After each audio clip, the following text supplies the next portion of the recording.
Hey everyone, so right now we're here at Japan Highway, our first stopover after about 3.5 hours of travel. We're back on the road again, and this time we're heading to Calabasa Picnic River for our breakfast. The place looks amazing. Are we in Nueva Ecija already? Actually, I'm not sure, but anyway, if you're coming from Manila and heading to Calabasa River, you will definitely pass by this route.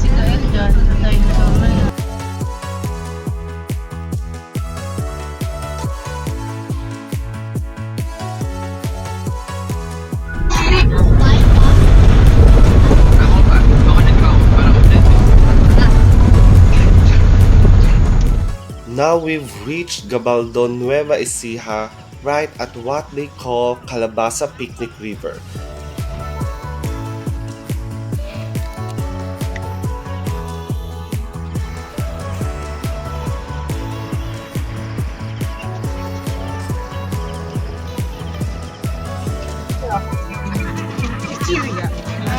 Kumain ka ng kanin kasi mamaya pang... There are small cottages here you can rent. The river's clean and perfect for swimming. Oh, the comfort rooms here have a small fee as well, but it's totally fine.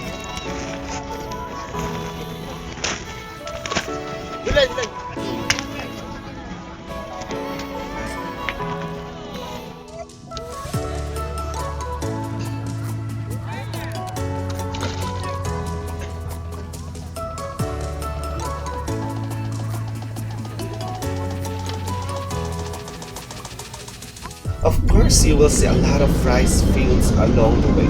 That's why Nueva Ecija is called the rice granary of the Philippines.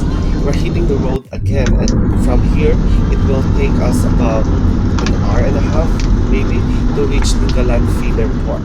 We made a quick stop at La Verde Guest House Transient Inn. Not to check in, but just to use the restroom and change into our swimwear. There are also bathrooms at the beach too, but it's just easier here. We'll also be meeting our tour guide at this place.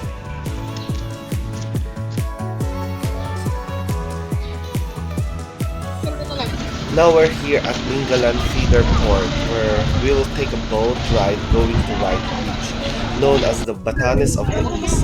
We just need to register first and pay the necessary fees. But honestly, I didn't catch how much everything costs and I'm very sorry about it.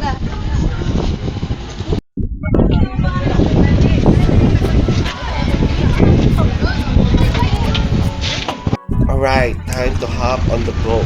There are 11 of us plus our tour guide and the two boat operators. So that's 14 people in total on board. That's the Dingalan feeder port behind us. You can spot it easily with its pink and white colors.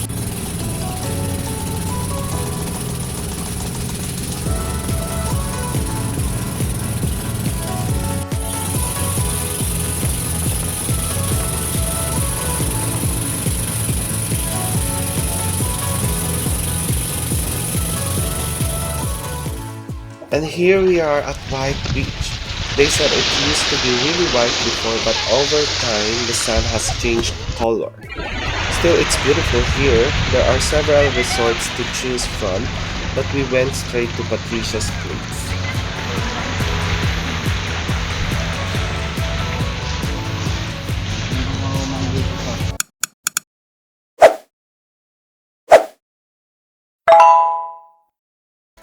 After soaking and playing in the water, in the sea, we're now going hiking.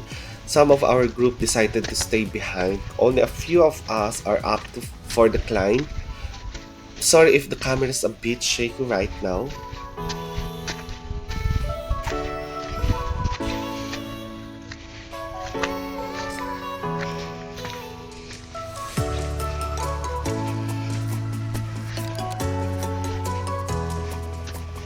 Oh, I thought the earlier part was tough, but actually this one's even steeper. It's an uphill trail and though they've made some steps, it's still slippery, especially when the ground is wet. After about 20 minutes of climbing, we finally made it to the top and guess what? Mom joined us too. Even though it's tiring, it's so worth it once you reach the peak. This is what they call the Batanes of the East. Absolutely stunning. Totally worth the effort. By the way, my mom actually grew up in Batanes, so this view hits differently for her. Of course, it's photo time. And yep, here's a shot of mom.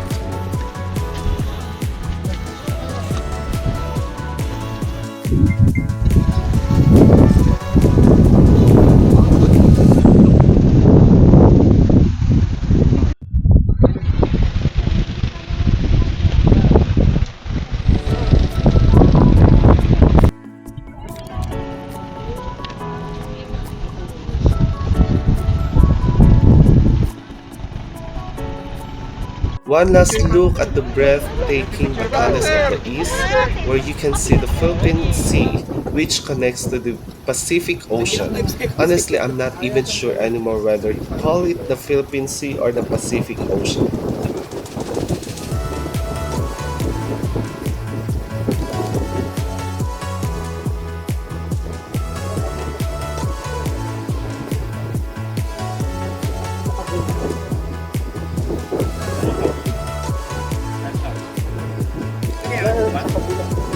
Feeling ko nun.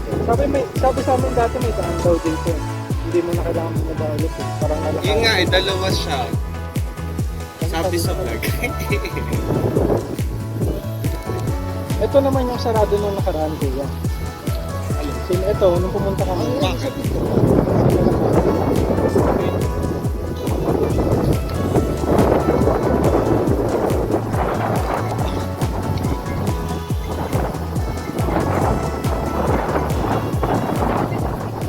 After enjoying the view up top, we're now heading downhill.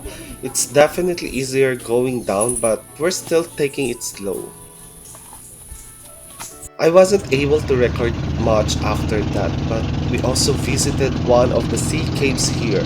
It was a bit tricky to get down, so I couldn't really film it.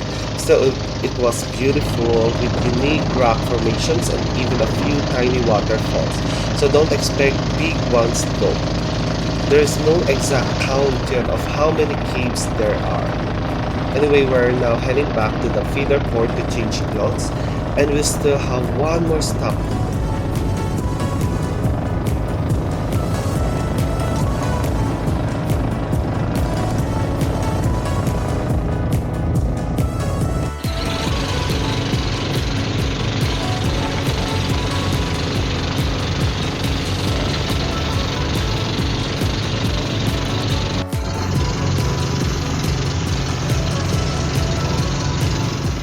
We're back at the feeder port, and look, there are some street food stalls around, so you already know what we are going to do. Sinong gusto? Salamat. Alin ako din, pasabay. Dalawa. Mas isa pong quick din. Len, dalawa akin ah. Alin pa sa'yo naman si Yaya mo ng isang quick. Bukas na. Yung quick. Ay, hindi mo na ipag. Eh, si girl din pala. Si girl din pala. Sabay lalagay. Isa pa pong quick, Kuya.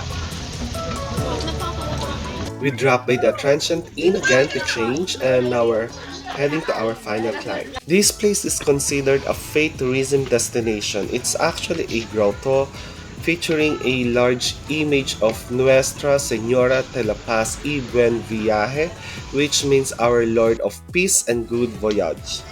So people come here to pray for safe travels. But if I'm not mistaken,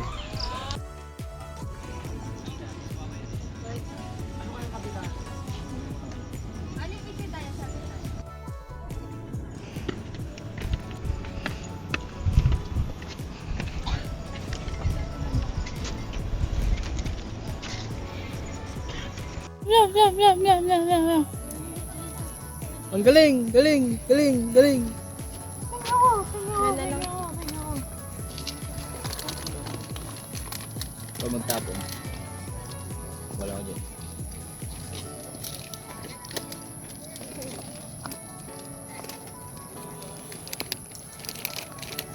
You can also spot the lighthouse nearby, close to the mountain peak we climbed earlier.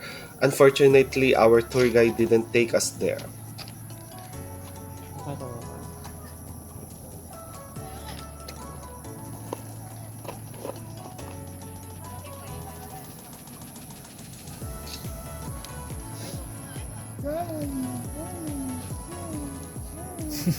Medya. Hindi yan. Ang tagal lang niya na. May problema ka ba? Ang tagal, tagal, tagal, tagal, tagal. The sea cave we visited earlier is just around that area, kind of behind the hill. That's the end of our activities for today, and look, the little ones already asking to be carried.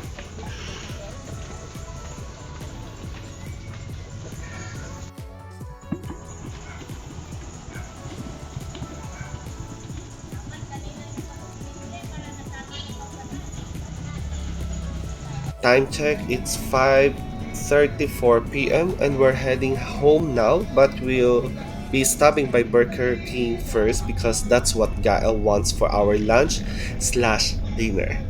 And actually, everyone's pretty hungry already.